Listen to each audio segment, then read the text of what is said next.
हम बाबे अमन दरगाह के आगे जो है उस पे खड़े हैं और ये बिल्कुल सामने एक आबशार नुमा पानी आ रहा है और उन्होंने कोई डैम वगैरह बनाया हुआ है, तो शायद बिजली पैदा कर रहे हो, बिजली घर हो गए ये ऊपर। हाँ, ये वाला यही जो पानी है ये हमारे पास आ रहा है दरगाह के पास, जो नहर बह रही है उसी में। ये सामने बाबे अमन और मेरे दो साथी साइकिलिस्ट।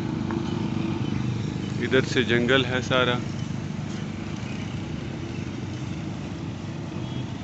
हम दरगाह के पास से गुजर रहे हैं, बल्कि दरगाह गुजर कर चेक पोस्ट क्रॉस की है और आगे का सफ़र तय कर रहे हैं।